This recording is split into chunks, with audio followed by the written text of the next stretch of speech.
Hey up everyone, welcome back to the Rugby League History channel. Tonight's video is going to be my second end of season review that I'll be doing. The first one I did last week was the West Tigers. When I do my season reviews, I like to start from the team that come bottom and work my way up. So tonight's review is going to be Canterbury-Bankstown's season for 2022. Canterbury-Bankstown finished the 2022 NRL season in 12th place. They played 24 matches, 7 wins, 17 losses, 383 points for, which was the third worst attack in the league, and 575 points against. The top point scorer for the year were Matt Burton with 125 points, and Josh Adokar were the top try scorer with 16 tries.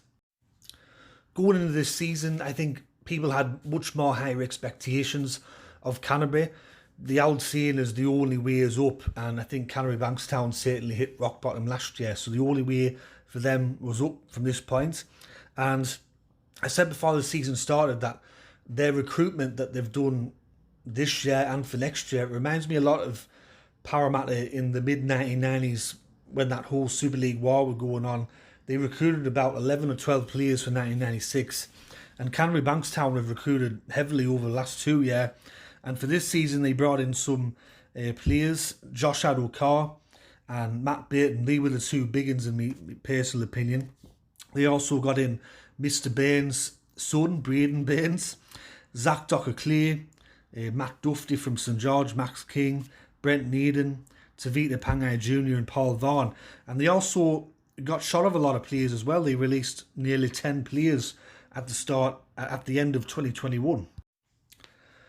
There was also a lot of cloud around Trent Barrett, and there was, before the season even began, there were talks about him being sacked if they didn't have a good start to the year, because in his first year as head coach, they actually went backwards and finished with the wooden spoon.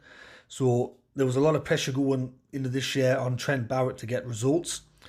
And in that first round game, a lot of people were kind of saying it were a very ordinary fixture to be on primetime television for the first round of the year. And they played against North Queensland and Townsville, and it were a very dire affair, to be perfectly honest. The match finished 6 points to 4 in Canterbury-Bankstown's favour, and in that, at the end of round one there, a lot of people went, gee, both these two sides will be fighting it out towards the bottom of the end of the table. But as we all know, it didn't really turn out that way. Following on from the North Queensland game, though, the club didn't win a single match for 6 games. They lost 6 games in a row, and then they upset Eastern Suburbs, also known as the Sydney Roosters. And people thought, can they build on this? Or is this just a flash in the pan? And it turned out to be the latter, because after that, they had 5 losses in a row. They really struggled for points. They were sat dead last on the table. The pressure on Trent Barrett were immense, and there were talk, as I said, from the start of the year, and it just grew and grew and grew.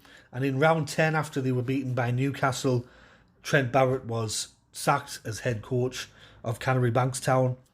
And an interesting stat, if you look at the amount of games that he actually coached and you compare that to the win percentage, he is Canterbury-Bankstown's worst ever head coach in their 87-year history, overtaking Teddy Courtney, who has a lower win percentage, but he only coached 1 year, and that were in 1935.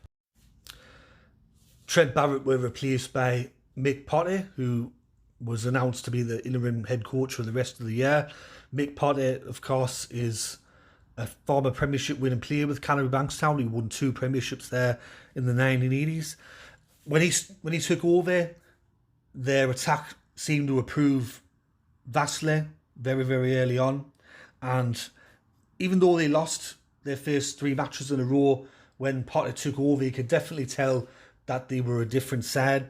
And in round 14, they pulled off one of the biggest upsets of the year. They beat Parramatta, their arch rivals, 34 points to 4 at Stadium Australia.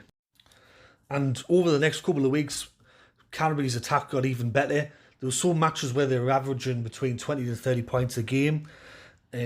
Of course, towards the back end of the year, they had a bit of a down period. In their final 5 matches of the year, they only won 1 of them. they also got battered by Parramatta, and they finished the year in round 25 with a 21 points to 20 victory over Manly Warringah.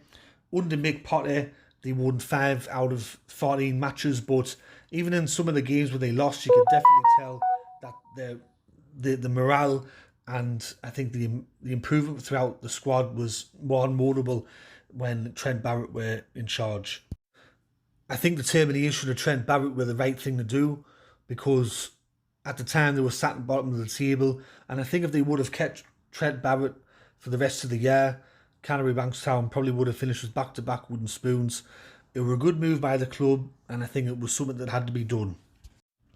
Looking through Canterbury's year, and if I were to pick out the match where I thought that they played their best, and it were their best win of the year, would definitely have to be round 14 against their arch rivals Parramatta. 34 points to 4. They played very, very well, and they were on it from the first minute. And it was summed up when Mitchell Moses thought that he'd scored a try.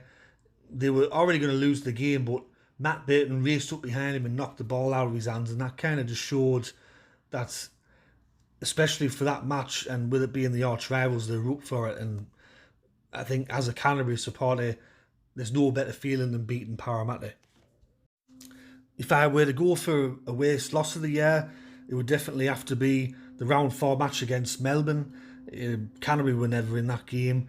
They lost 44 points to 0. Of course, it were down in Melbourne, but you don't want to be losing 44-0 at the best of times. So I think that were the worst loss of the year. If I were to pick a best player for Canterbury this year, definitely Matt Burton. I thought that when he were on, Canterbury were a much better side, and I think he'll be even better next year. And a close second, I'd probably have to see Josh Addo-Carr. He had something different to that Canterbury side, which they lacked in the past. Of course, it's a disappointing year for Canterbury overall. They missed the finals once again. They haven't played finals since 2016. But next year, definitely with the players that they've added and the squad that they've got, they definitely should be playing finals in 2023, because otherwise Cameron Ciraldo, who they've got in for next year as head coach, is going to be under immense pressure, because Canterbury, for a long time they were always a finals team, always up there, and the last few years haven't been good enough. But I think for their fans, hopefully they'll be hoping for finals football in 2023. So that concludes my video for Canterbury-Bankstown's 2022 season review. I hope you enjoyed that review. If you did, let me know in the comment section below. Let me know who you thought Canterbury's best and worst players for the year were, and their best and worst matches of the season. And let me know where you think they'll come next year. I'll be doing some more videos coming up very shortly. And also, we've got the View from the North podcast tomorrow with Just Rugby League. That'll be over on his channel. It'll be starting at 8 o'clock at night, Greenwich Mean Time, and about 5 o'clock in the morning for Australia. So anyways, everyone, thanks for tuning in.